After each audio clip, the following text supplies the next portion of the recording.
Yo la estaba ayudando una vez a mi mami a hacer alcohol, a hacer etanol. La hizo con naranjas, igual con levadura y azúcar. Y, como que tuvo refrigerante, la adaptamos así con una cubeta. Ya, ¿y qué tal les quedó? Sí, sí, salió alcohol. Salió alcohol, salió muy poco, pero porque solo usamos unas 20 naranjas, salió una tapa de alcohol. No salió tanto. O sea, solo querían el alcohol, no querían como la mezcla, como para hacer la bebida.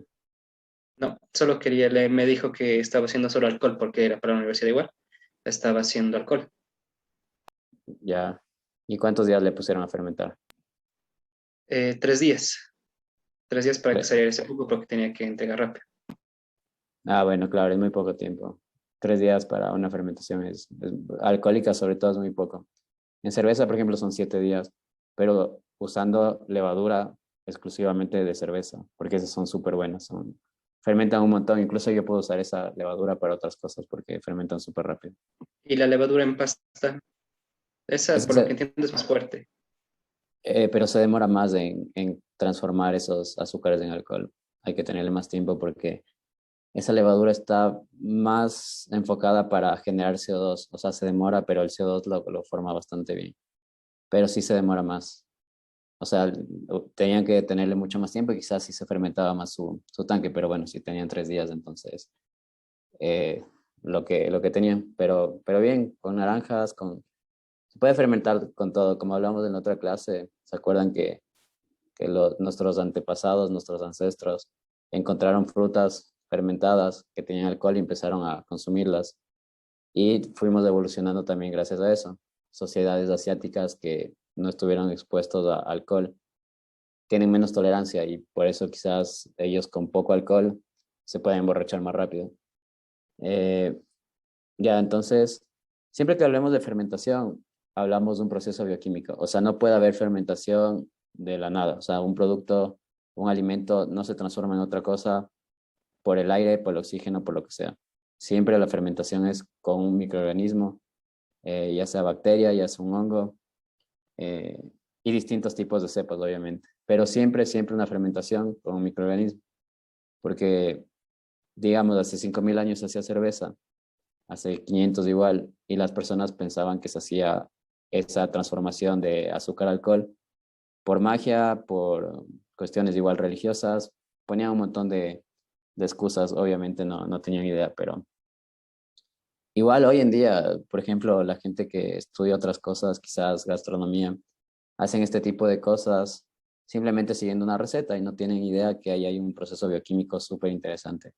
Entonces la idea de entender las fermentaciones, de saber que dentro de esos tanques hay vida, hay un microorganismo que tiene vida y que está transformando un montón de cosas. Y que si le tratamos bien, va a ser mejores cosas. Yo lo voy a explicar de la manera más sencilla, porque obviamente son un montón de pasos y van a recordar algunas cosas de quizás bioquímica o microbiología. Entonces, fermentación alcohólica. Hay muchas bebidas producto de esta fermentación. No sé, Cristian, ¿qué bebidas me puedes decir de fermentación alcohólica? Como la cerveza, por ejemplo, ¿qué otras se te ocurre? Puede ser chuta, el vino. Ya, muy bien, el vino es un muy buen ejemplo de una fermentación alcohólica. Brenda, tú, El tepache. el tepache, ¿dónde probaste el tepache? Hace unos 2 semestres los chicos que eran mis compañeros hicieron eso, entonces yo también decidí hacerlo. Y es una bebida mexicana. Entonces ¿Qué es te por eso que pare- conocí. ¿Qué tal te quedó? Rico, la verdad. Es un poco dulce y a la vez ácido. Y se puede hacer de diferentes frutas, pero normalmente se le hace de piña. ¿Y el grado alcohólico le sentías fuerte o no tanto? No tanto, no, fue un Medio poco. suave. Sí, Ajá. es un poquito más refrescante. El tepache, como nos dice Brenda, es una bebida mexicana tradicional a base de piña. Se le puede poner otras frutas, pero la piña es como lo principal. O sea, si quiero le pongo otras, si no quiero no. pero es bastante común allá. Moisés, tú creo que estuviste por México, ¿no es cierto? ¿No escuchaste el tepache? Lo probé también.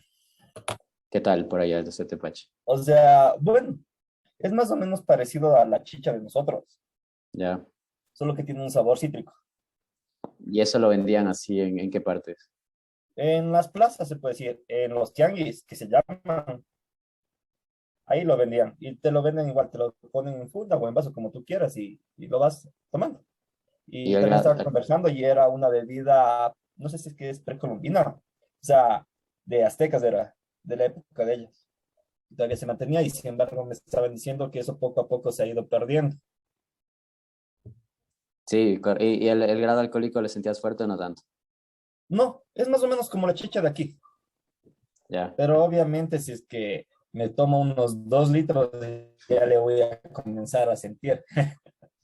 Y la verdad, Ah, en una funda que ellos te ponen, o sea, sí te ponen 1 litro así de eso, así. Y la gente tomaba así tranquilamente. ya, o sea, sí, sí es un poquito fuerte. Sí tomas bastante, obviamente. Eh, sí, sí, o sea, es una bebida tradicional de hace muchos años que se ha seguido perdiendo. Eh, pero qué bueno que lo vendan así en lugares. Aquí igual se pierden bebidas. En la colonia aquí había un montón de bebidas alcohólicas que no hay ahora. Picantes, había un montón de cosas, pero se pierde por distintas circunstancias de globalización. Pero el tepache, como nos dice Moisés, es interesante, es sencillo de realizar y es una fermentación alcohólica. Eh, Aquí no creo que se lo encuentre, tal vez en algún restaurante mexicano. La chicha que nos dice Moisés es otro ejemplo de fermentación alcohólica. El vino, el vino es uno de los mejores ejemplos junto con la cerveza. ¿Alguien más tal vez otra bebida que se acuerde? El vodka. El vodka. Bueno, las bebidas de espirituosa, ¿no es cierto? Aunque esas provienen de alcohol, de una fermentación alcohólica, pero yo, como tú hiciste en esa bebida de naranja, se le quita el alcohol, le destilo y ahí hago el vodka, el ron o un montón de cosas más. O sea, por ejemplo, para el ron, yo hago un licor con papas y luego extraigo el alcohol y ahí hago la bebida. Proviene de una fermentación alcohólica, pero no obtengo directamente la bebida. Pero sí serían todas las bebidas espirituosas. ¿Qué otro? ¿Alguna otra? Hay uno más que ahora en Ecuador es bastante común. La No sé si kombucha, la kombucha. ¿Qué opinas de la kombucha, Carla? que no me gustó. Ah, ¿por qué no? O sea, primero le vi y parecía un juguito normal. No sabía que era fermentada. Y cuando probé fue como, "Ah, no. Como es, obviamente se siente el alcohol. No, no me gustó. Y también es amarga o ácida, no sé cómo. No. ¿Y en dónde probaste? En el Super Maxi vi. O sea, es que tenía la presentación bien bonita, con frutos rojos, creo que no me acuerdo. Y ya después le probé y no. No, no mismo, no te gusta. Sí, tiene un No, sabor por el alcohol. especial. ¿Quién más? Israel, tú dices que tampoco te gusta. No, ajá, no me gustó, sabía medio raro. O sea, a mí ya no me llama la atención la Witty, y eso sabía de Witty que he echado una que otra fruta. O sea, como echarlo tanga en una Witty, cosa que no me gustó. O sea, sabía raro y no me pasó. Sí, bueno, esa bebida tiene fermentación alcohólica y asumo que láctica también. O sea, tiene dos tipos de fermentación, por eso el alcohol es bajito, creo que tiene uno. No, o sea, no es relevante el grado alcohólico. ¿Alguien más le gusta la kombucha o ha probado la kombucha? Nadie más. No han visto. Recién se está popularizando bastante, es una bebida fermentada que, bueno, la gente dice que se le pone un hongo para la fermentación porque es una cosa que se llama SCOBY, que es una cosa súper grande, pero no es un hongo, es un sedimento ahí súper grande que tiene un montón de bacterias en su interior y eso fermenta agua con azúcar y alguna fruta. Le ponen algunas soluciones nutricionales, lo cual es falso total. Siempre que veamos que alguna bebida ponga o algún alimento ponga que cura todas las enfermedades por poco, no hay que comprar ese alimento porque eso es mentira. Entonces la kombucha nos pone un montón de alegaciones nutricionales y no hay evidencia para poder aseverar nada de lo que pone ahí. O sea, cualquier cosa que lean de la kombucha es falso, por si acaso. Es totalmente falso. probiótico como alimento que realmente yo puedo asegurar que está bueno y que tiene un montón de microorganismos es el yogur natural. Es el único que existe evidencia. El resto, como los alimentos no son elaborados como medicamentos, no es que esa planta, por ejemplo, de kombucha, mida al final de la fermentación cuántos microorganismos hay y si hay bastantes para que sobrevivan los ácidos de mi estómago y puedan luego ir a las paredes intestinales. Entonces, no se hace eso, así que no pueden asegurar nada de lo que dice. Pero bueno, veamos entonces la fermentación alcohólica, que es la más común de todas, porque es donde más productos nos encontramos hoy en día. Entonces, yo voy a poner los pasos más sencillos para tener esta fermentación. A ver, voy a poner un color azul. Entonces, imaginémonos que este es un tanque de agua con azúcar o nuestro mosto de cerveza que va a llevar que se va a llevar a la fermentación. Entonces, obviamente aquí vamos a tener, bueno, primero voy a escribir por acá. Primero vamos a tener en fermentación alcohólica siempre levaduras. Siempre levaduras. Hay muchas cepas de levaduras, pero muchas cepas de levaduras. Pero el ancestro común de las levaduras es la Saccharomyces cerevisiae. Esa seguro les dieron en microbiología, ¿no es cierto? Es la más común, es la levadura del pan, es la que está en nuestras manos, de la que está en todo lado y es la que está hace miles y millones de años en el planeta. Y la fermentación alcohólica se hace sin oxígeno, o sea, es anaerobia. No sé si alguien ha escuchado de una cerveza aquí en Quito.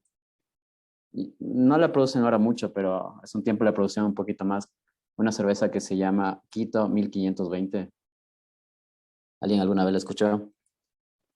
Es una cerveza muy especial para Quito porque el grupo de investigación de biotecnología, un grupo de investigación de biotecnología de la Universidad Católica, estaban haciendo investigación en el centro y se encontraron con una cervecería artesanal de hace 500 años, que era de un fray que se llamaba Fray Jodoco Rick. Si no me equivoco, era de Bélgica, y él vino desde Europa, más o menos por 1515, por ahí, y puso la primera cervecería artesanal en Sudamérica aquí en Quito. O sea, la primera cervecería artesanal que existió en Sudamérica fue en Quito. Y de aquí se hacía cerveza y se mandaba a otros lados. Pero ya una planta así grande como tal fue aquí en Quito, lo cual fue bastante interesante. Entonces encontraron los barriles. Igual creo que ahora hay una cervecería y uno puede ir a visitar o es un museo. Encontraron esos barriles y vieron que había sedimento en los barriles. O sea, había un sedimento pegado en el fondo del barril. Entonces se llevaron muestras, bueno, lo hicieron súper bien. Y en el laboratorio con biotecnología aislaron esos componentes que estaban ahí y vieron que habían levaduras. Entonces habían levaduras de hace 500 años. Las levaduras no se destruyen a menos que le dé un calor súper fuerte. Ahí se desnaturalizan. Pero si es que les dejo así un sedimento a temperatura normal, no se multiplican, pero pueden estar ahí aisladas miles de años.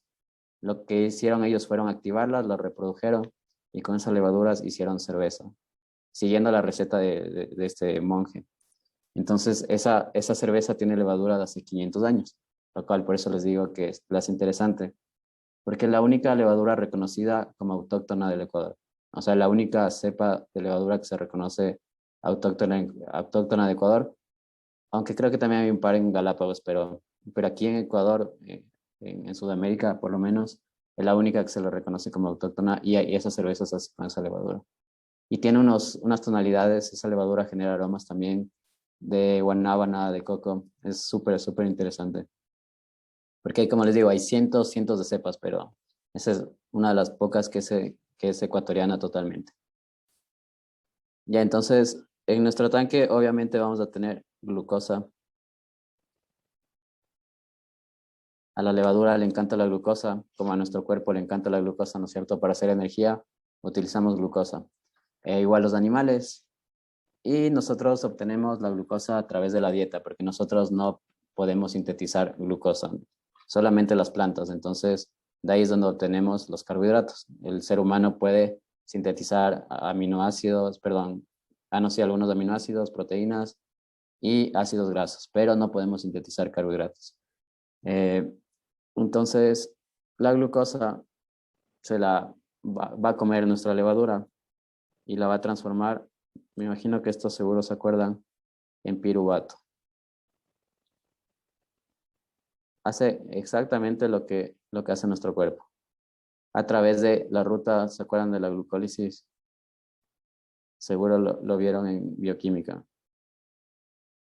Hacen exactamente lo mismo que nosotros. Transforman glucosa a piruvato a través de la glucólisis.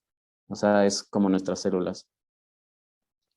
Y luego el piruvato se transforma en un compuesto que también lo puede hacer nuestro cuerpo, que se llama acetaldehído. Y en este punto es cuando se libera una molécula de CO2. O sea, por ejemplo, en la fermentación del pan es una semifermentación alcohólica porque las levaduras logran hacer CO2, pero como se calienta tanto, empiezan a morir por aquí. Entonces, muy Profe, pocas... Sí, dime, Moisés. Claro. ¿está compartiendo algo? ¿No se está viendo? No. Sí se ve. No, sí, Yo no le- Sí se ve. Sí se ve, profe. Sí, sí se ve. Déjeme verle porque me parece, o capaz como me parecen dos. Ahí mírale.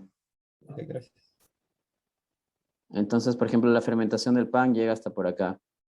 A veces puede ser que sí se genere un poquito de etanol en la fermentación del pan, pero con las temperaturas elevadas se disipa. ¿Sí han probado el pan de masa madre? ¿Quién? Israel, ¿tú Sí, has probado? sí, también lo he hecho. ¿Cómo la haces ahí? ¿Nos puedes Se le explicar? hace con agua mineral y levadura. Agua mineral, levadura y ya eso, no se pone azúcar. Y Es se le para deja volver a ahí. hacer, se lo deja en un frasco cerrado para que con la harina empiece a crecer la masa. Y se le deja cerrado que se siga fermentando de poco en poco. Y esa masa se la saca y se le echa azúcar ahí para que se active de nuevo la levadura y siga consumiendo y ahí sí siga creciendo. Y produzca CO2 para mandarlo al pan.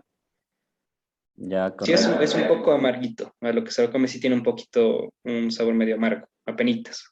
Sí se siente. Es como Sí, si sí, sí. estuviera comiendo un pan un poquito añejo de integral. Ya como que estuviera un poquito añejo. Ya es muy buena descripción, porque ahí también tenemos, en algunas masas madres no le ponen levadura, sino que dejan que las levaduras del ambiente ahí ataquen.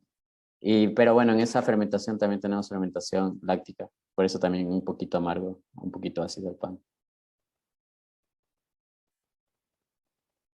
¿Alguien más ha probado el pan de masa madre? Se ha puesto de moda. Bueno, hubo un tiempo que se puso de moda, me acuerdo. Ya no tanto. Nadie más ha probado. Es interesante. Pero igual, a veces ponen que es súper bueno para la salud y un montón de cosas. Y obviamente el pan nutricionalmente no es interesante, eh, porque sus nutrientes no es que no los encontramos en otro lado. Quizás es una buena opción para alguien que come pan blanco y quiere empezar a dejar. Lo malo es que a veces es bastante caro. No es barato ese tipo de pan de masa madre. Pero puede ser una opción para alguien que quiere dejar el pan. De ahí, como todos sabemos, el pan nutricionalmente no es interesante. Ya entonces nuestro acetaldehído se transforma a etanol. Y obviamente aquí tenemos enzimas. Aquí tenemos la enzima, lo voy a poner de otro color. Como siempre en la vida, todo está catalizado por enzimas. Aquí tenemos una piruvato descarboxilasa.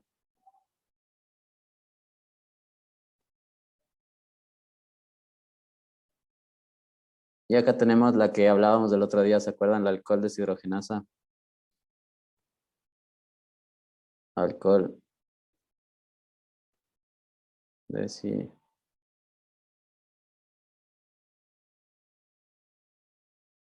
Carla, dime. Profe, yo tenía una duda. ¿La levadura como tal es un catalizador o es o sea, o actúa como reactivo? La levadura es un microorganismo, es un hongo, que es un ser vivo, o sea, es un microorganismo, que dentro de su célula tiene todas estas reacciones bioquímicas, pero realmente las enzimas que están adentro de la levadura son las que hacen las reacciones. Es más o menos como esa línea que hice ahí, es como como que fuera esa la levadura. O sea, esa es nuestra levadura, toda esa línea. Y adentro es como que fuera el estómago. Entonces ella se come glucosa y tiene un metabolismo muy interesante donde produce CO2 y etanol. Obviamente produce unos 15 compuestos más entre ésteres, alcoholes, aromas, produce un montón de cosas. Entonces, eh, no solamente produce eso, pero es lo principal. Pero la levadura es un ser vivo que ayuda a generar nuevos compuestos, pero realmente las enzimas que están en su interior son las que pueden provocar esta, esta reacción. A ver, aquí me confundí en una cosita. Ya, porque la glucólisis también se da dentro de la levadura. Entonces, como les dije aquí, imaginémonos que esta es nuestra levadura. Y adentro de nuestra levadura sucede todo esto. Entonces, ellas hacen muy parecidas a nosotros. Ellas tienen alcohol deshidrogenasa, tienen piruvatos carboxilasa, nosotros también. Ellas tienen la ruta de la glucólisis. Eh, Nosotros hacemos al revés. Del etanol lo cambiamos a acetaldehído con la misma enzima. Pero es idéntico. Imagínense, es un ser vivo, es una célula tan pequeñita. Pero ¿se acuerdan de biología cuando hablábamos que cómo se inició la Tierra, cómo empezaron los primeros aminoácidos a formarse, que fue todo coincidió para que existan distintos gases, rayos, para que se formen aminoácidos, carbohidratos, ácidos nucleicos? Se juntaron, formaron una célula, después bacterias, luego unidades pequeñas de insectos, y luego así hasta lo que sabemos hoy en día, que es el hombre, las plantas y todo. Entonces, bien o mal, nuestros ancestros son bacterias, virus, y por eso tenemos las mismas rutas metabólicas, porque hace miles de millones de años hacían glucólisis, entonces fueron evolucionando hasta llegar a animales. Entonces, esto no se perdió. Cambió bastante en algunos seres, obviamente, pero hacemos exactamente igual. Algunas cosas no, pero es impresionante tener las mismas enzimas y, por ejemplo, la glucólisis. ¿Sí se acuerdan de la glucólisis? ¿Alguien se acuerda de todos los pasos de la glucólisis? Son un montón de pasos, ¿no es cierto? Para transformar esa glucosa a piruvato. Ahí habrá unas 8 enzimas por lo menos. Eh, pero no les hicieron aprender. A Brenda le hicieron aprender de memoria la glucólisis, ¿no es cierto?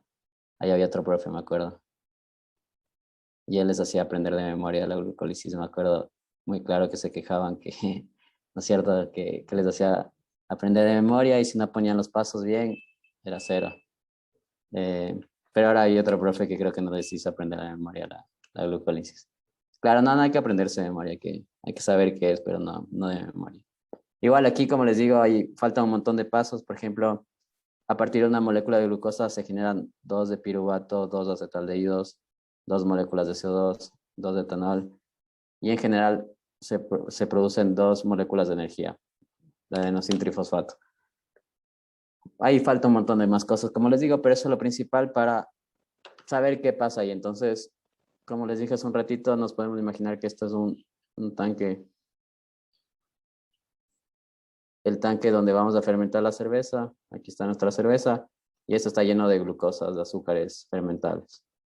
Y nuestra levadura se lo come y hace eso. Obviamente hay miles de levaduras ahí, miles de millones que están haciendo lo mismo. Y una levadura de cerveza puede demorarse 7 días. Con 7 días de fermentación estamos bien. Entonces, nosotros cuando hagamos la cerveza, el primer grupo, por ejemplo, lo hace hoy. La siguiente semana la hace el segundo grupo, pero también deben dejar fermentando lo que hizo el grupo anterior. Igual, en la tercera semana vuelve a hacer cerveza el tercer grupo, pero deben dejar fermentando lo que hizo el anterior grupo y dejar madurando lo que hizo el primer grupo. O sea, debemos ir ahí consecutivamente, como no podemos unir todos, entonces cada grupo tiene que ser algo del anterior también. Y ahí nos da perfecto el tiempo porque justo son 7 días para todo. Entonces estamos justos, perfectos en tiempo para hacer la cerveza y que todos los grupos puedan hacer. Porque si no fuera el mismo día de la clase, ahí tuviéramos un problema. Ya, entonces esa es nuestra fermentación alcohólica. Vamos a ver ahora otra fermentación. La fermentación láctica. Esta es otra muy común. Eh, por ejemplo, aquí el más claro de los productos fermentados lácticos es el yogur, ácido láctico. ¿Alguien más me puede decir otro producto de fermentación láctica que se le venga a la mente?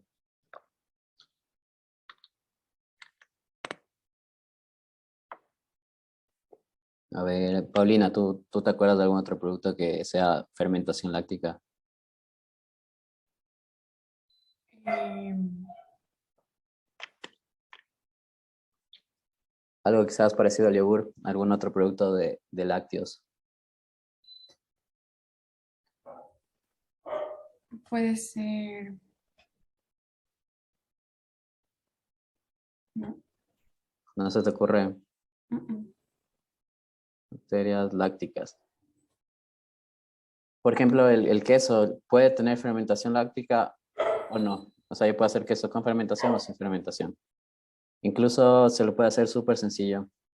Eh, pero aquí lo haremos con el famoso cuajo que sí se puede conseguir.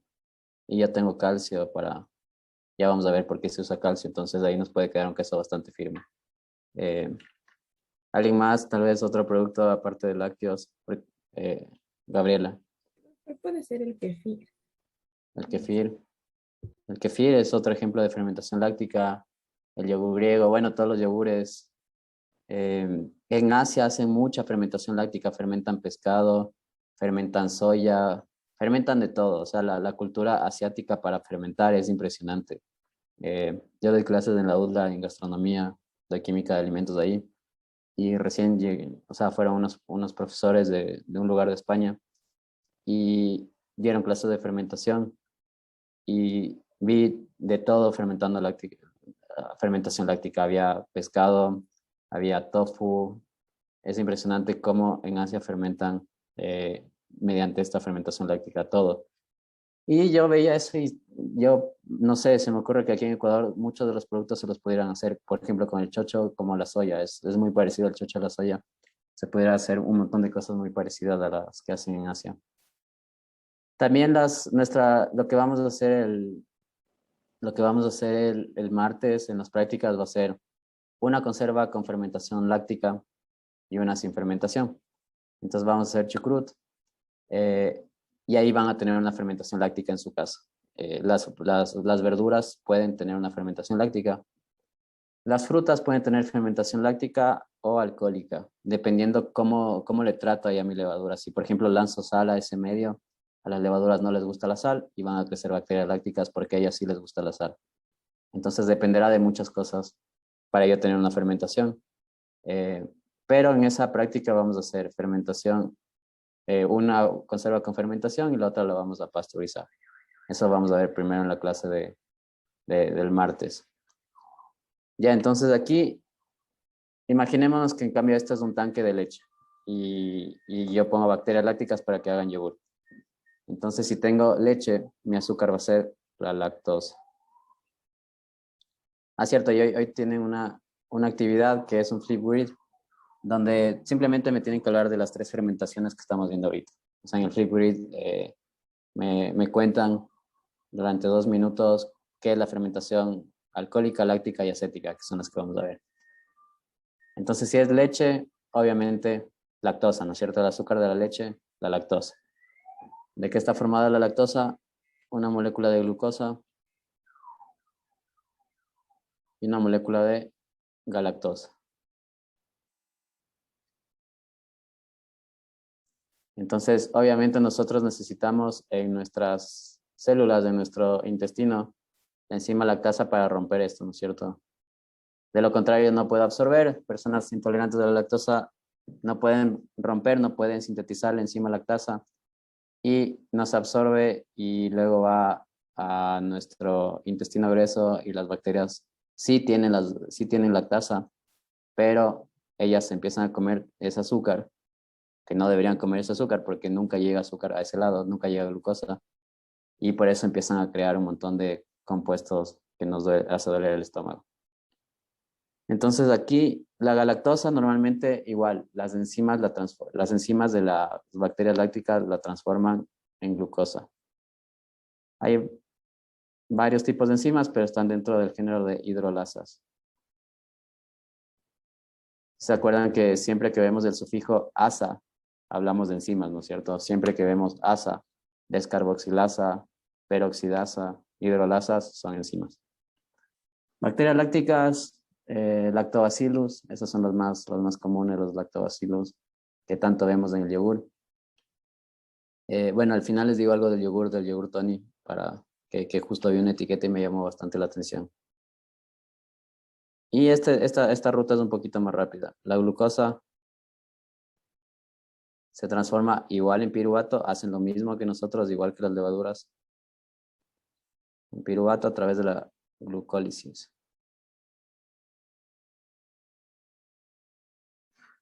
Entonces ahí tenemos nuestra glucólisis y finalmente tenemos nuestro ácido láctico por acá.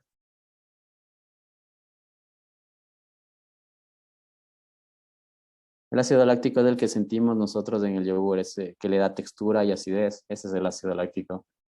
Y en un yogur natural pueden haber millones de bacterias lácticas, por eso les digo que es el único probiótico en serio de alimentos que lo podemos considerar, porque es muy probable que esas bacterias sí sobrevivan a todos nuestros jugos gástricos, muchas, y puedan atravesar y instalarse en los intestinos. ¿Alguien hace la mano? Sí, yo. Mariela. Una pregunta. ¿Esto es anaerobio o aerobio? O sea, Perdón. Sí, anaerobio igual. Sí, estas no les gusta el oxígeno, pero toleran más que las levaduras. A las levaduras, por ejemplo, abrimos el tanque fermentador y pueden entrar otras bacterias o simplemente pueden empezar a morir. Estas toleran un poquito más. O sea, si yo abro, entra un poquito de oxígeno y lo toleran. Pero las levaduras no toleran para nada. Aquí tenemos una enzima que se llama lactato deshidrogenasa, si no me equivoco. Y más o menos, bueno, yo no sé tanto de la fisiología del deporte, pero cuando nosotros hacemos mucho ejercicio y ya no estamos respirando bien y no ingresa mucho oxígeno para hacer las acciones de oxidación y de obtención de energía, nuestro cuerpo hace lo mismo, coge glucosa, lo transforma en piruvato y genera lactato. Entonces, eso es una especie de energía que nos da nuestro cuerpo cuando no tenemos reservas ya de oxígeno. Y eso es cuando se hace mucho ejercicio y pasa lo mismo. El piruvato se transforma en lactato o en ácido láctico, que es químicamente muy parecido. La galactosa es igual que la glucosa, ¿se acuerdan? C6H12O6. Tienen los mismos grupos funcionales, pero un carbono está a la derecha químicamente y el otro a la izquierda. Por eso es tan fácil que se transforme. Nuestro cuerpo también lo puede transformar. La galactosa se usa tal vez en alguna, no sé, alguna reacción del cerebro, no más. Así que la leche el azúcar de la leche nutricionalmente no me interesa. Es glucosa que la obtengo de cualquier otro lugar. Si la leche es interesante puede ser por sus proteínas, por sus ácidos grasos, pero no por el azúcar que tiene. Igual aquí imaginémonos que esto es nuestra bacteria láctica y eso está pasando adentro. Les decía del yogur, Tony, que me llamó la atención, que en su etiqueta de yogur natural estaban obviamente lactobacillus, leche, pero tenía sorbato, que es un aditivo muy inocuo, que es muy, muy inocuo, o sea, eso no nos puede traer ningún daño a la salud. Pero me sorprende que si es que le ponen al yogur blanco, ese sorbato lo que hace es proteger y conservar, o sea, elimina microorganismos. Entonces, si están poniendo sorbato, es muy probable que los microorganismos que estén ahí estén muriendo todos. Entonces ese producto ya no tendría una acción probiótica como la que espero al momento de comprar, y no es que sea barato el yogur Tony blanco. Pero, por ejemplo, el Chivería no tiene sorbato, y eso me llamó la atención. No sé si estas bacterias lácticas toleren el sorbato, yo creería que no. Pero me llamó mucho la atención. No lo compraría hasta saber exactamente por qué. Por ahí pregunté a alguien, me dijeron que deberían tener estudios para poner sorbato y poder decir que sus microorganismos, porque se han visto que ellos tienen lactobacillus GG, un montón de lactobacillus que que ellos ponen y que son buenos, como les dije, para nuestro organismo. Pero si ponen sorbato, me llamó mucho la atención. Para mí, ya ese yogur tendría quizás poco o nada de bacterias lácticas. Y el Chivería, que fue el con el que lo comparé, no tiene sorbato, o sea, ese está perfecto. Le pueden poner quizás para que dure más. Igual, si es que yo me tomo un yogur pasado, o sea, si, no pasado, que después de su fecha de expiración, no me va a pasar nada. Aquí, ese ácido láctico puede tener un pH de 4, de 4,5. A ese pH no crece ningún microorganismo patógeno, ninguno. Entonces, ahí en un yogur nunca va a crecer un microorganismo patógeno. Así que si me tomo, quizás me puede doler un poquito el estómago, un yogur de así pasado, pero algo grave nunca me va a pasar. A diferencia de la leche, que ahí sí puede crecer absolutamente de todo. Eh, por eso debería existir aquí en Ecuador fecha de caducidad y fecha de consumo preferente, pero aquí no existe eso.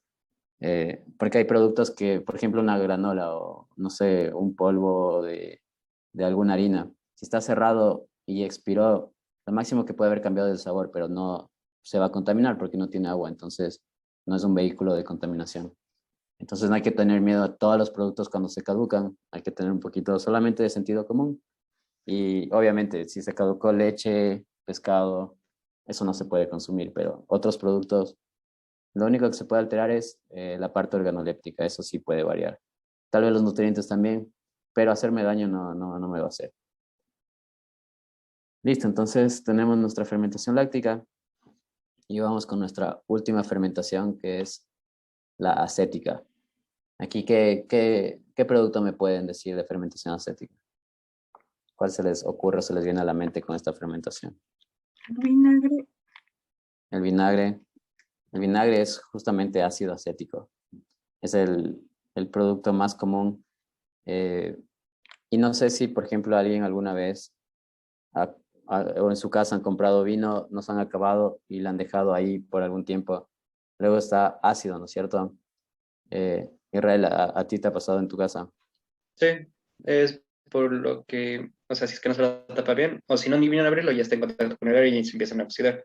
Y al momento de lo dejas ahí, también la luz que le llega y todo eso hace que se acidifique. O sea, se termina siendo un vinagre de vino. Ya, correcto. Ahí tenemos justo fermentación acética. Las bacterias acéticas consumen etanol. No sé si existan, bueno, otras bacterias pueden tal vez consumir etanol, pero estas les encanta, o sea, es su sustrato principal. O sea, consumen etanol un montón. Incluso hay, por eso les decía que por legislación al vino hay que ponerle sulfitos, que es un conservante que ataca justo a las bacterias acéticas, porque puede ser que no se envasó bien o que entró un poquito de oxígeno, y si tenía bacterias acéticas ahí, ese vino al momento de abrir va a estar malo. Y sí pasa a veces, o sea, eso quiere decir que hay una mala dosificación de sulfitos. Y por eso también la recomendación de almacenar el vino es boca abajo, porque el vino cuando tiene el corcho, que es poroso, así está súper ligero, puede ser que exista una pequeña abertura, muy pequeñita, donde ingresa un poquito de oxígeno. Y basta con eso para que de a poquito puedan crecer bacterias acéticas en el interior. El sulfito las ataca, pero ya se reproducen tanto que ya no hay tantas que ya empiezan a hacer su acción metabólica. Por eso el vino mejor boca abajo para conservarlo mejor. Se han visto cuando les ponen en esas bodegas, todos los vinos están para abajo, para abajo. O sea, todos son unos armarios donde uno pone el vino y todo está para abajo. Y es precisamente por esto, para que evitar que el oxígeno ingrese, porque si el vino está contra el corcho, el oxígeno no puede ingresar. Ya veamos, esta es un poco distinta a las anteriores, porque aquí no usan, bueno, aquí pongamos bacterias acéticas. Acéticas.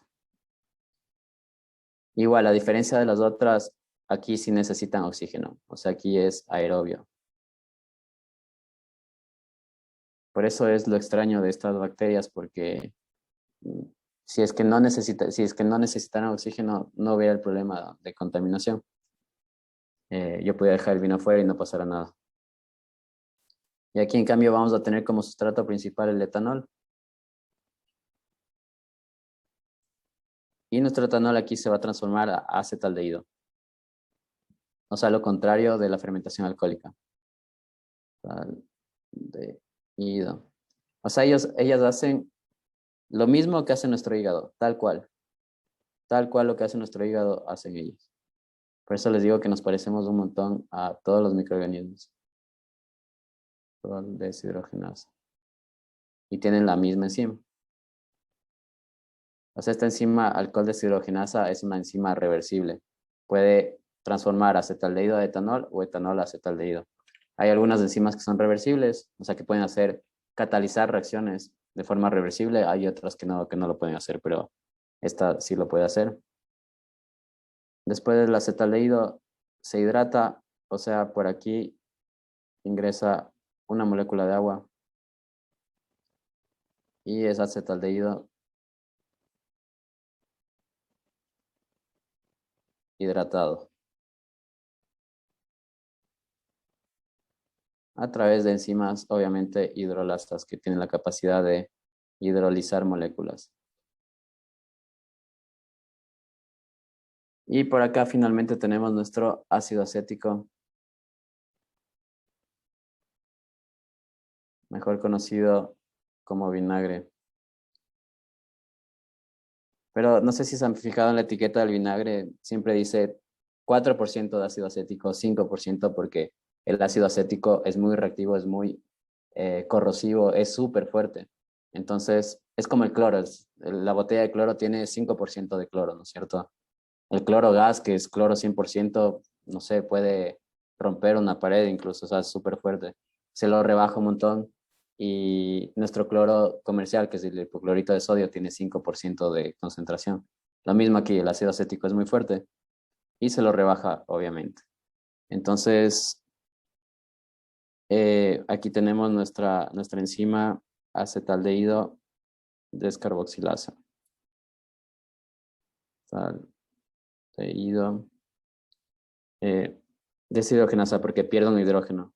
Cuando vemos que está hidratado, aquí lo que hace esta enzima es quitarle un hidrógeno y lo transforma en ácido acético al acetaldehído. Deshidrogenasa.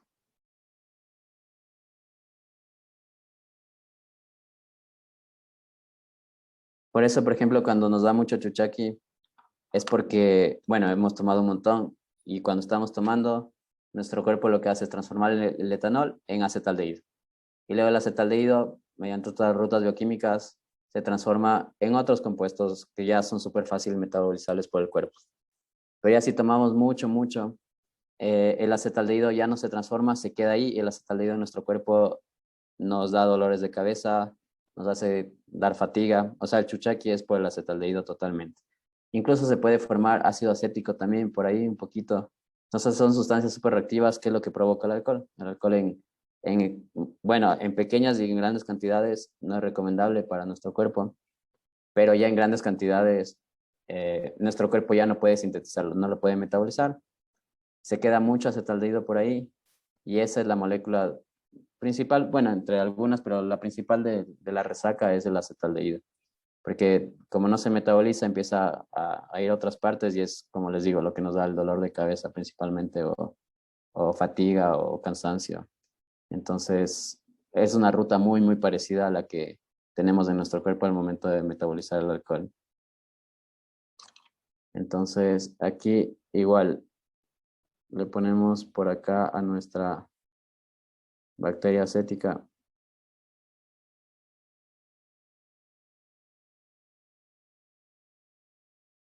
Y es como que aquí, digamos, aquí tenemos una botella de vino. Aquí tenemos el vino y digamos que dejamos abierto o un vaso de vino y entra el oxígeno y se empieza a formar ácido acético. Por ejemplo, la sidra, si han escuchado la sidra, ese es otro ejemplo de fermentación alcohólica. Es un licor de manzana. No es tan común acá, no es tan típico, pero en otros países es muy típico tomar sidra. Y de la sidra yo puedo obtener vinagre. Por eso tenemos el vinagre de manzana. Yo tengo una bebida alcohólica, le pongo bacterias acéticas y eso se va a transformar en vinagre. Cuando tenemos ese vinagre, por eso quizás tenemos concentraciones súper bajitas y lo pudiéramos hacer en casa, no voy a tener una concentración tan alta. Yo en casa pudiera hacer un montón de cosas con vinagre, pudiera hacer del vino, incluso hasta de la cerveza, que de la cerveza un poquito más complejo. si es que tuviera bacterias acéticas sería más fácil, pero simplemente con el oxígeno, yo tengo sidra, le dejo ahí controlado un poquito y pudiera tener un vinagre de manzana ahí bastante artesanal. Igual con el vino, que a todos nos ha pasado algún rato, que si se deja un vaso o una botella y no se acaba, se transforma en vinagre. Y básicamente así se lo obtiene después. Es como el alcohol. Yo tengo ese ácido acético, se puede decir que lo destilo, me quedo con ácido acético al 100% y luego ya lo mezclo, no sé con qué lo mezclarán, si con agua o con más cosas, y lo rebajan al 5 o 4%. Entonces, igual no sé si han comido conservas con vinagre, conservas encurtidos se llaman esos. ¿Se han comido eso? ¿Alguien ha comido encurtidos? Sí, los pickles. ¿Cuál es? Los pickles, lo que le viene casi de un poquito. Sí, sí, sí, ese es un buen ejemplo de encurtidos. Aunque en ese le ponen un poquito de azúcar para que le dé ese sabor agridulce, ¿no es cierto? Queda bastante bien. Eh, Ese se usa mucho en hamburguesas, pero igual se puede poner en cualquier ensalada. Es interesante, los encurtidos son un poquito fuertes porque están macerándose con vinagre, pero en una ensalada poner un poco de encurtidos queda bastante bien. En supermercados se puede encontrar una variedad de encurtidos bastante interesante de todo, pero es vinagre, por eso es fuerte, no a todo el mundo le gusta. De ahí las conservas normalmente es en salmuera o en aceite también. Por ejemplo, el pescado, el atún puede estar en salmuera, puede estar en aceite y no le ponen nada más a la lata de atún. Y esta lata de atún dura 4 años, es porque lo esterilizan muy bien, sin poner ningún tipo de conservante. Un atún, si ven la fecha de caducidad, son 4 años, solamente aplicando calor. Por eso la importancia de pasteurizar y de esterilizar. Eh, lo que nosotros vamos a hacer si pasteurizamos no nos va a durar tanto porque no estamos esterilizando, no tenemos un equipo para eso, pero nos va a durar mucho más que simplemente 4 o 5 días, que es lo que puede durar unos vegetales ahí mezclados. Listo, entonces ya ahí quedó súper claro las fermentaciones. Ahora, cuando hagamos los distintos tipos, que va a ser láctica y alcohólica, que van a ser nuestros procesos, ya sabemos qué pasa en ese tanque fermentador. Eh, Profe, sí, tengo dime, una Astrid. pregunta. ¿Cuánto de energía nos queda en la fermentación acética? Ah, ya, aquí hay más energía, aquí se generan 6 moléculas de ATP Ya, gracias. y en la láctica 2. O sea, aquí se genera mucho calor. O sea, es una reacción exotérmica, donde generamos mucho calor y, por ejemplo, en el cacao que ahorita vamos a ver, yo ya sé que hay que parar el cacao porque eso está súper caliente, 50 grados, porque esas bacterias generan calor súper fuerte. Eh, Listo, entonces hablemos un poquito del cacao y veamos la fermentación del cacao, que como les comenté al inicio, es la fermentación más impresionante del mundo. No creo que otro producto se asemeje a lo que sucede en el cacao cuando se lo fermenta. Tiene las 3 fermentaciones, tiene fermentación láctica, acética y alcohólica. 3 fermentaciones de una. El café tal vez se asemeja, pero ahí creo que no tengo fermentación acética. Y otros productos pueden tener fermentaciones, pero no como lo tiene eh, el cacao. Eh, Carla, ¿qué has escuchado del cacao? ¿Qué me puedes contar un poquito del cacao? Mm, no, de eso sí, no. En No general, ¿qué sé. has escuchado? Es verdad que acá en la sierra no se habla mucho, como si se habla en la costa. Es más, yo cuando estaba en Guayaquil daba una materia solo de cacao. O sea, era un semestre solo de cacao. Pero así a rasgos generales, ¿qué has escuchado? A ver, una vez fui, no me acuerdo si fue, bueno, fui a tipo un museo y ahí nos enseñaron un poco lo del chocolate Pacari, más o menos que usaban el cacao, pero solo eso, sabía que los sacaban, los ponían a secar y también me acuerdo de lo del que les aplastaban y de ahí ya salía, pero no, de ahí en general no sé mucho. ¿Ya cuál museo fuiste? ¿Al de la mitad del mundo? Ese sí, Es un buen museo, es interesante porque muestra todo sobre el cacao. Eh, ¿Alguien tal vez ha ido a alguna finca de cacao? Yo, profe, pero, o sea, no es finca, es más como cultivos. ¿Ya? Y primero así ya una vez que cosechaban todo, le dejaban, tenían como una tela grande en todo el campo y le dejaban ahí como secar a las pepas. Creo que le dejaban por unas 6, 7 horas y después las Ujú. tapaban y ahí ya le llevaban a la apiladora y ella creo que no hacía todo ese proceso. ¿Y el olor qué tal? ¿Qué tal estaba ahí? Sí es un poco fuerte el olor. Sí, es bastante fuerte ahí, porque luego con los otros procesos se le sigue reduciendo el olor. Eh, Gabriela, ¿tú también conoces cacao? Sí, yo vi, es que yo sabía ir a una finca y ahí tenían bastantes siembras de cacao, tenían esos árboles que son más pequeñitos y también los que son más grandes. Entonces ahí primero tenían que ir a ver que ya esté como para sacar las pepitas como tal del cacao, les sabían ver por el color y le tenían que quitar como que tiene adentro una almohadita, la pepita del cacao y a partir de eso le ponían en cajas donde ahí como que le daban la vuelta y le tapaban para que no entre aire. Ahí como que se secaba, digamos, se secaba de cierta manera. En realidad se perdía esa cosita blanca y después o sea, sacaban como que un espacio bien abierto, como que ponían a veces costales y ahí se tenía que dejar secar en el sol. Y a veces ponían también arriba como que hacían unas tiendas para evitar que se les humedezcan las pepitas de cacao. ¿Y en dónde era esta finca? En buena fe. En Buena Fe, ya. Bueno, sí, en Ecuador hay plantaciones de cacao en toda la costa ecuatoriana. En los ríos, por ejemplo, hay muy buen cacao. Pero en la sierra no, porque el cacao no necesita un clima cálido para poder crecer. Entonces, por acá lo encontramos recién por Puerto Quito, por ejemplo. Ahí hay plantaciones de cacao. Pero en otros lugares no lo vamos a tener porque se muere inmediatamente. Por eso Europa no puede tener cacao. Europa no puede sembrar cacao porque ellos tienen estaciones muy marcadas y el cacao necesita calor todo el año. Entonces, si no hay calor, la planta se muere. Por eso a Europa le toca comprar cacao. Eh, María Fernanda, si te digo de dónde es el cacao, ¿qué me dices? O sea, ¿de dónde es originario el cacao?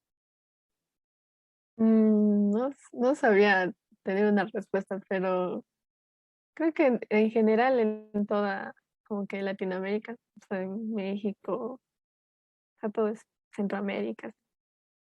Ya en México lo tienen al cacao súper como emblema nacional, en México, en Guatemala, un montón. Eh, y la historia principalmente del cacao escrita está en los aztecas, en los mayas. Pero, ¿quién más? ¿Quién más? ¿Quién más me puede decir de dónde es originario el cacao?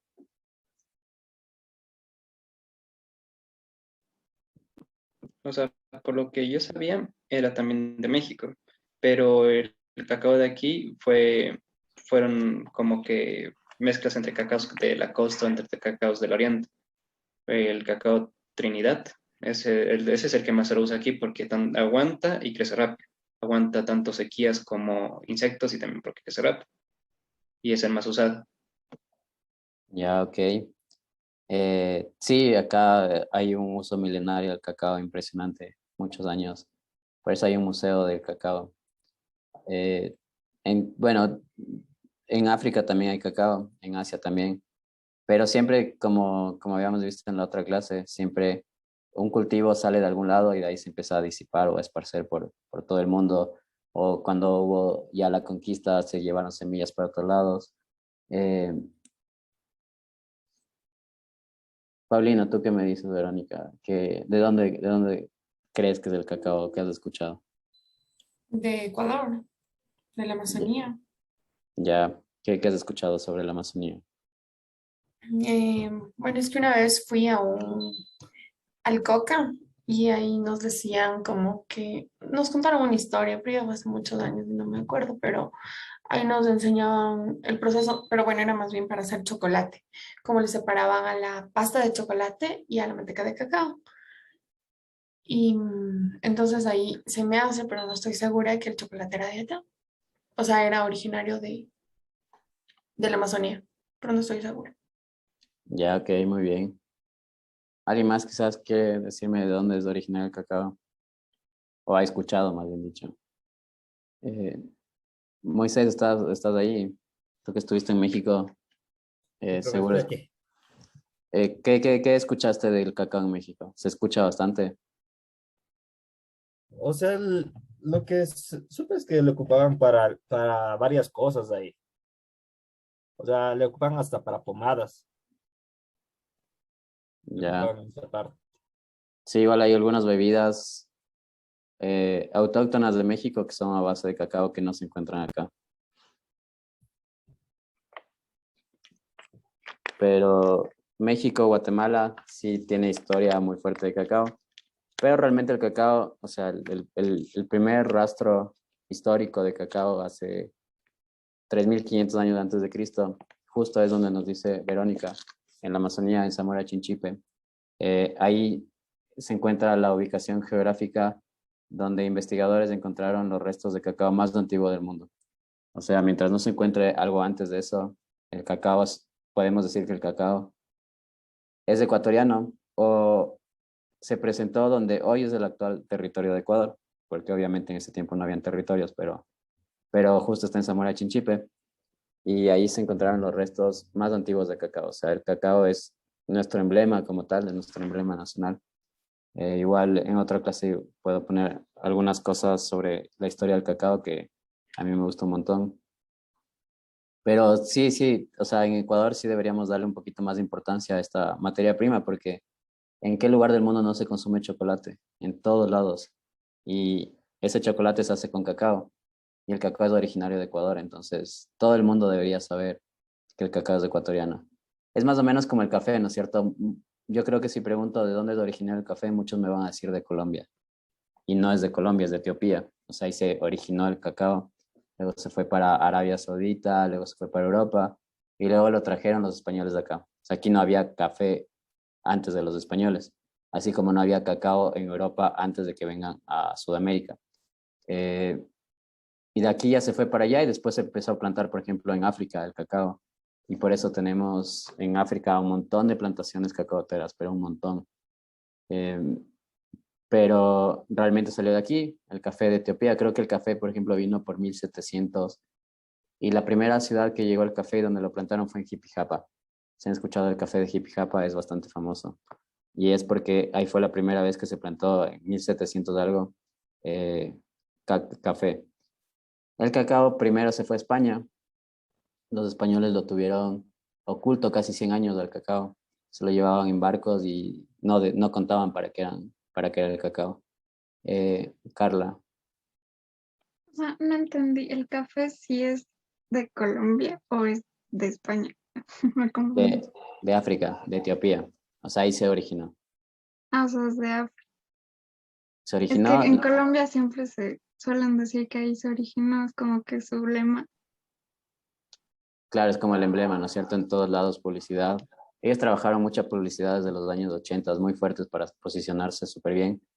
Pero el café llegó a Sudamérica en los años 1700, 1800 recién, porque estaba en África, luego se fue creo que fue para Arabia Saudita, y luego se fue para Europa, creo que entró a Italia por Venecia, y luego siguió su ruta y ahí se popularizó. Y recién cuando llegaron los españoles, que fue en 1492, 1520, trajeron muchas nuevas cosas, había intercambios, pero Ecuador recién llegó en 1700. A Colombia no sé cuándo habrá llegado, pero habrá sido por las mismas fechas, porque el primer país que llevó el café fue a Brasil. Plantaciones, porque el café también necesita clima cálido. Aunque si hay café que puede, si han escuchado el café robusta, hay un café robusta, hay dos tipos de café, dos tipos de variantes. Pero algunos sí se puede producir en frío, por eso hay café en Loja, uno de los más famosos de Ecuador, ¿no es cierto? El café de Loja. A las personas que les gusta el café seguro habrán escuchado algunos cafés. El café de Galápagos, por ejemplo, es súper famoso acá en Ecuador. ¿Se han escuchado lo que significa denominación de origen?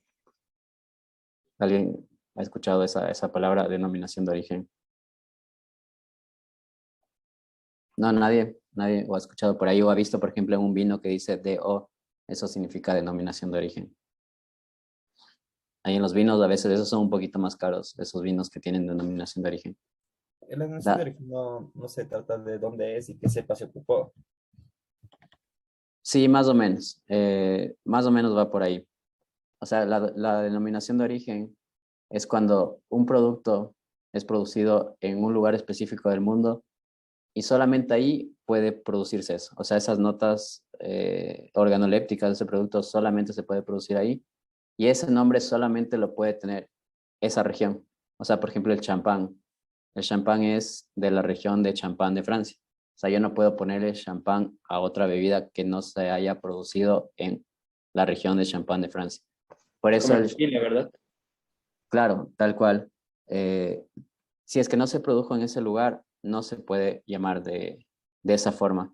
Y antes, ¿se acuerdan que había el Gran Duval? Antes le ponían champán y eso estaba mal, no podían ponerle champán. Ahora no dice champán, ahora creo que dice bebida espumante, Gran Duval, porque se lo hacen acá.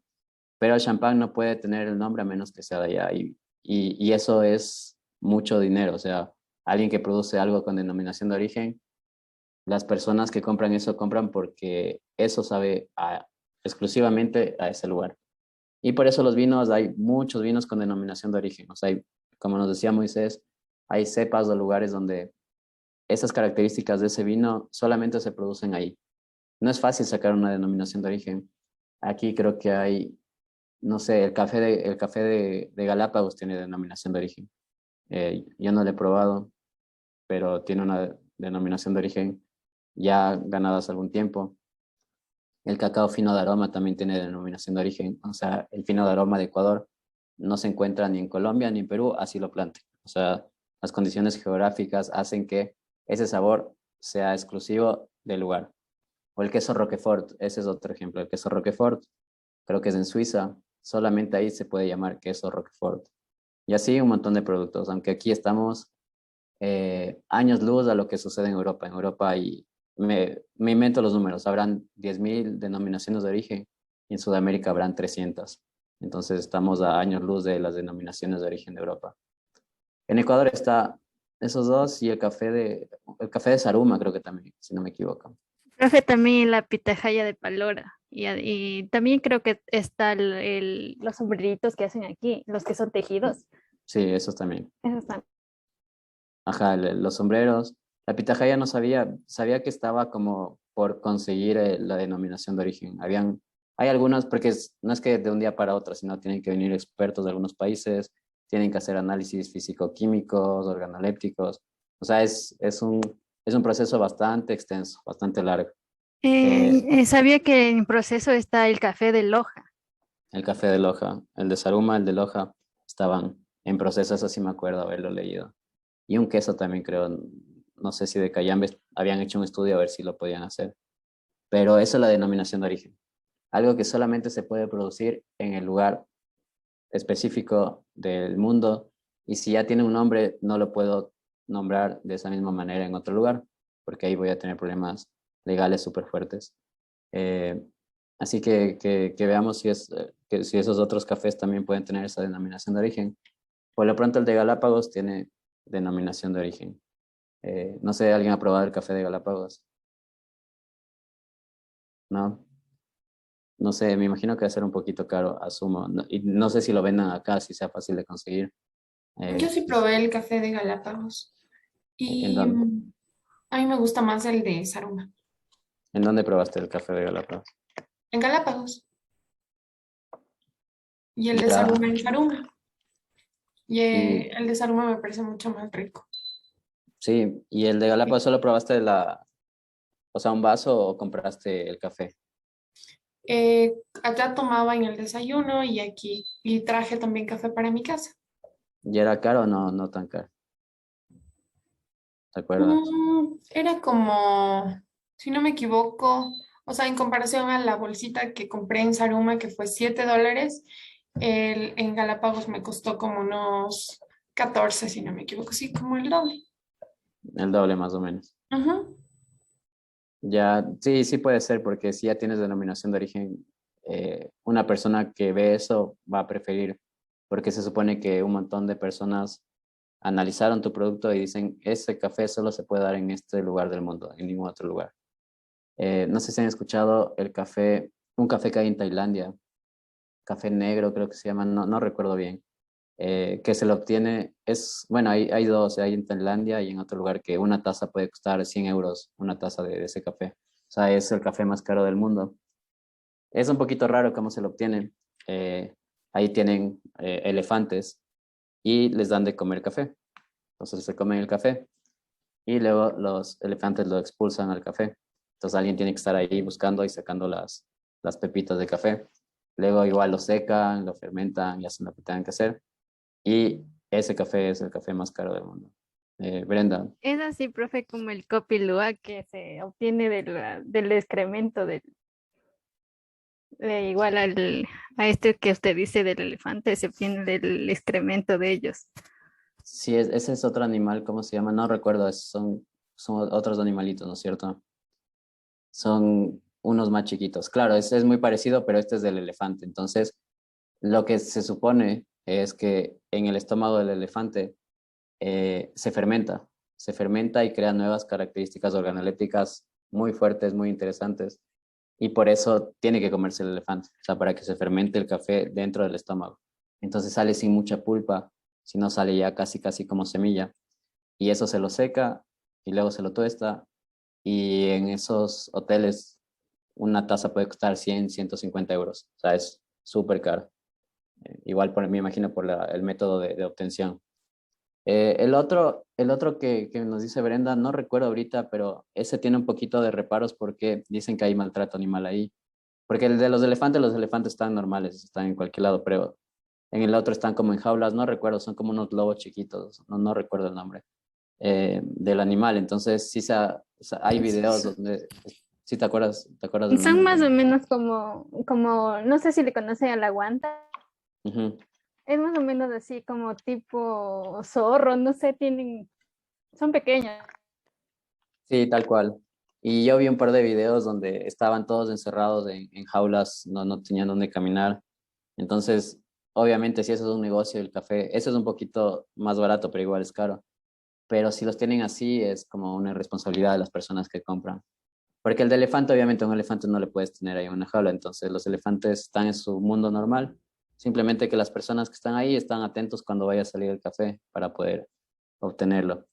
Pero claro, el otro igual es famoso. Yo escuché que en Perú había algo medio parecido, no sé con qué animal. No sé si será verdad, solamente alguien me contó. Pero lo que se supone es que ese café se fermenta, la pulpa se fermenta dentro del estómago. Y al momento de salir, esa fermentación provoca cambios organolépticos en la semilla. Y al momento de salir, ese grano de café es totalmente distinto al grano normal sin la fermentación dentro del estómago del animal. Eh, Ahí pueden buscar luego en YouTube, hay un documental creo de National Geographic o de Discovery que justo habla de cómo se obtiene este café de los elefantes. Pero igual, el señor al final lo probó, o sea, yo me acuerdo que fue al hotel y tenía un artefacto súper raro para hacer café. Probó y dijo, no es para que cueste 100 euros, o sea, o sea, está bueno, pero no tan bueno que ha probado igual algunos cafés y no le piden favor. Bueno, no vamos a ver la fermentación hoy, sino veamos un poquito más de generalidades para en la otra clase igual ponerles un poquito de historia. Yo publiqué un libro de historia ancestral del cacao, por eso les digo que me gusta mucho la historia del cacao. Me parece fascinante porque el cacao tiene una historia milenaria brutal. Debe ser una de las frutas más ancestrales que tiene el continente americano, junto con el maíz. Por ejemplo, si leemos libros antiguos, siempre se referencia al cacao y al maíz. O sea, era como eh, un nivel súper alto para el resto de alimentos. El cacao se usaba para moneda, o sea, el cacao era una moneda aquí. Aquí se pagaba con cacao. Y cuando llegaron los españoles, por ejemplo, a México, querían ya tenían ahí no sé, a las personas que trabajaban para ellos y ellos les querían pagar quizás con monedas y a los indígenas de ese tiempo las monedas no les significaban nada, entonces les tenían que pagar todavía con cacao. Hay registro de que hasta 1800 en algunas partes se seguía pagando con semillas de cacao. En Ecuador igual fue muy importante. Por aquí creo que alguien me dijo, creo que fue Israel. A manera general, en el mundo hay estas tres variedades: criollo, forastero, trinitario. Aunque ya no se usa mucho estas denominaciones, pero estos nombres los pusieron los españoles. Criollo era porque eran los españoles, los criollos son los españoles que nacían en América. Eso era un criollo. O sea, bueno, no los españoles, sino los descendientes de españoles que empezaron a nacer en América. O sea, ya llegaron, algunos se asentaron y empezaron a tener hijos. Eso era una persona criolla. El forastero era el que llegaba de Sudamérica, porque ellos primero tenían el cacao en México, entonces llamaban forastero a los que venían desde el sur. Por eso le pusieron que este es nuestro cacao, o el cacao de Sudamérica. Y trinitario fue una variación que hubo en la isla de Trinidad y Tobago. Después de un huracán se mezclaron forastero y criollo y salió este híbrido de acá. Y en Ecuador tenemos algunos, pero principalmente dos. Si han escuchado el cacao fino de aroma, este por ejemplo tiene denominación de origen. Porque yo puedo coger esas semillas y me voy a Colombia y las planto, es más, lo hacen. Pero ese no tiene el mismo sabor que acá. Imagínense lo importante que es nuestro cacao, que en Bélgica, en su legislación, para poder yo tener un chocolate AAA, o sea, uno de la máxima calidad, por legislación yo debo incluir, creo que es del 30% de cacao ecuatoriano por lo menos. O sea, sí o sí debe llevar cacao ecuatoriano fino de aroma para poder ser un chocolate de calidad.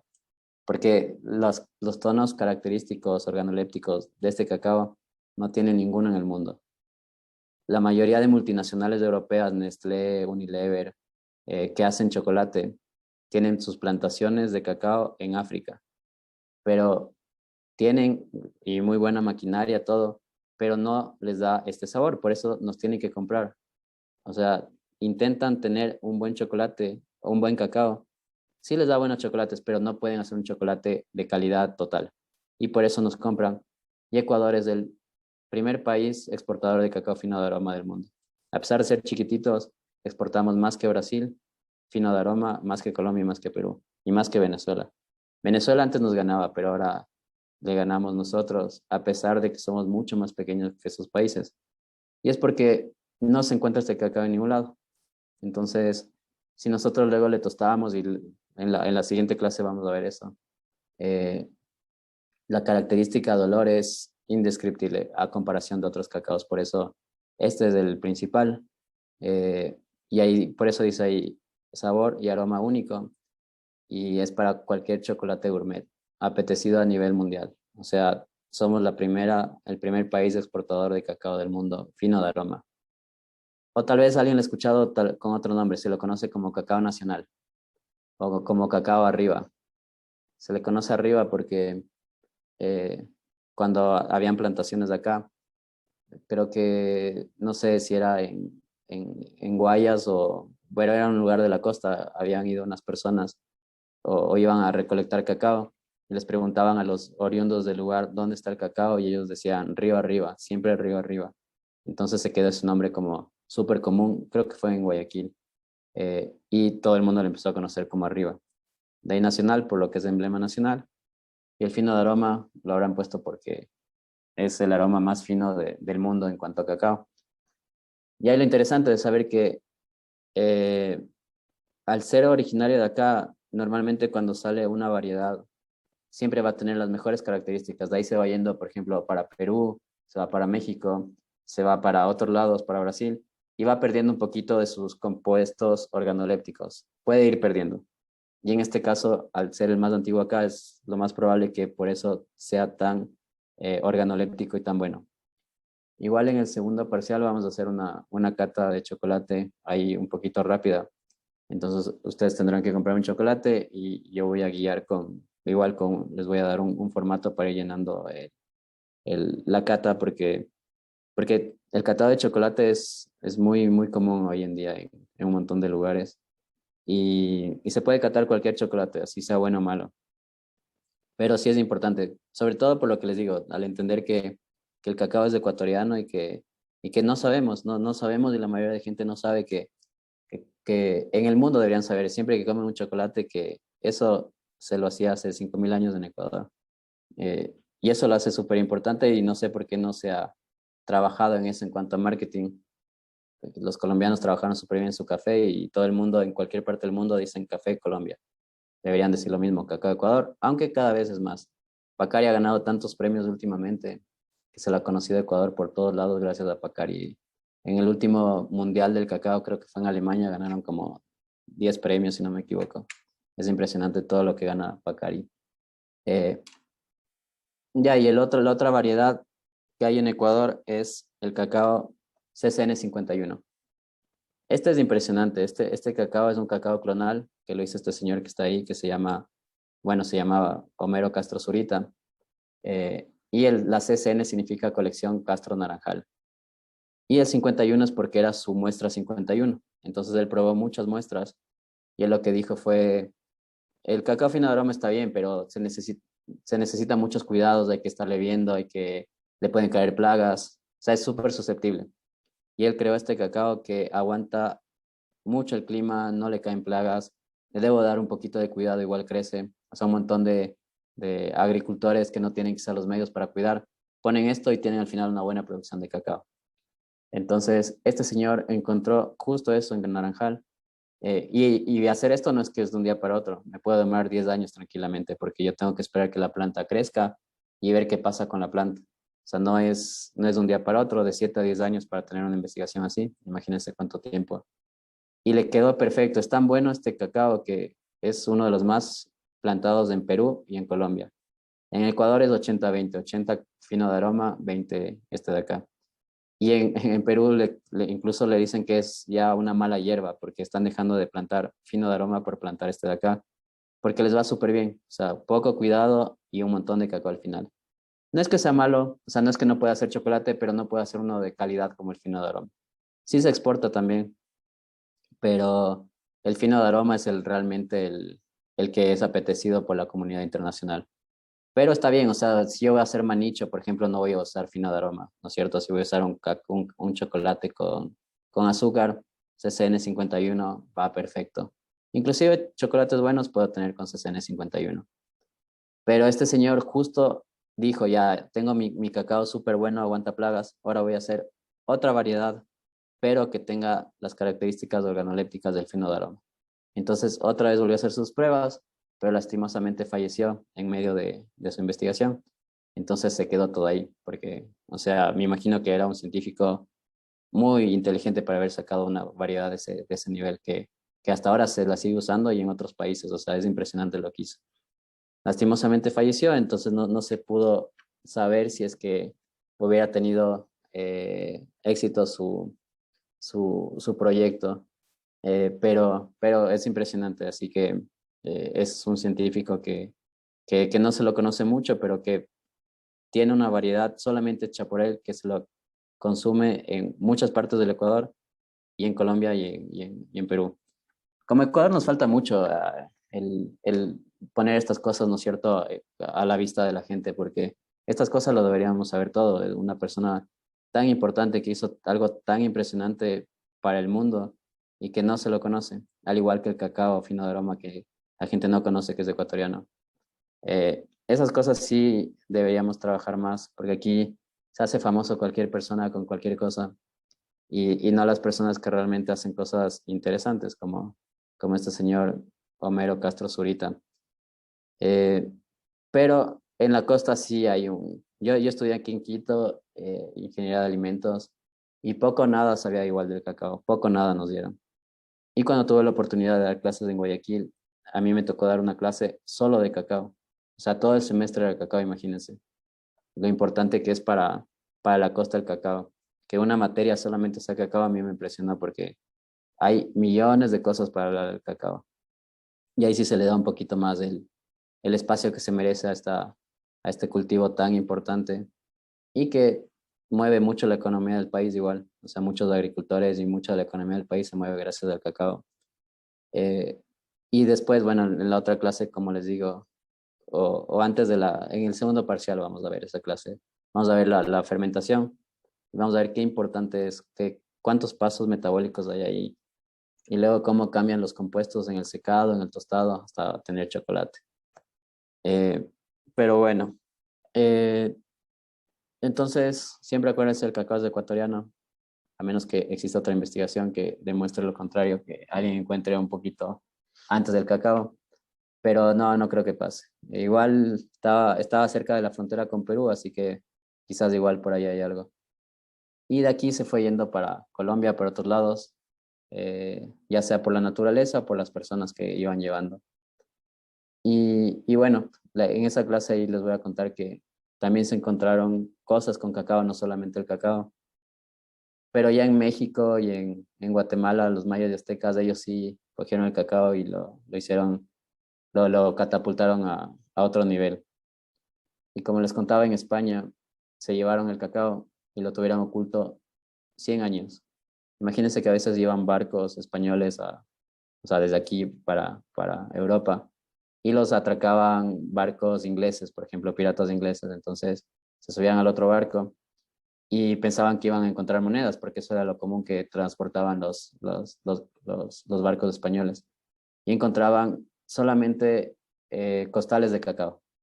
Entonces ellos no entendían por qué tenían semillas y cogían y botaban todo al mar y ahí rompían el barco totalmente, pero eso sucedía en ese tiempo porque había una bebida de cacao que era tan deliciosa, porque justo coincidió que el azúcar llegó a España, que era tan rico que no quería que nadie lo sepa, o sea, querían solamente tener ellos.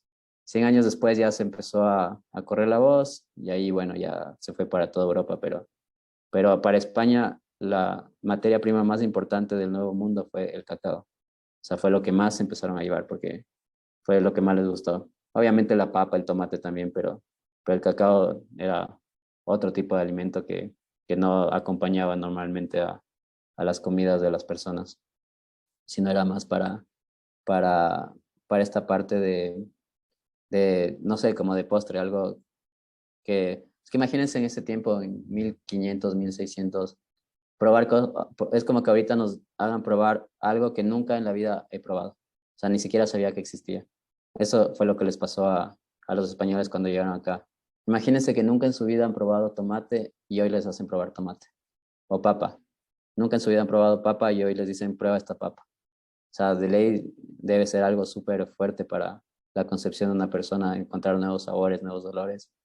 Y hay algunos libros, por ejemplo, de historia, sobre todo de México, que los conquistadores cuando llegaban al lugar, al Imperio Azteca, se quedaron impresionados del mercado por los dolores que había en el mercado, porque nunca habían olido un montón de especias, un montón de alimentos, y eso les marcó un montón. Por eso hay algunos libros donde hacen referencia solamente de los dolores y sabores nuevos que encontraron por primera vez en su vida, personas, imagínense, de 30, 20 años, 35 años, por primera vez encontrar nuevos alimentos debió haber sido impresionante y entre esos fue el cacao.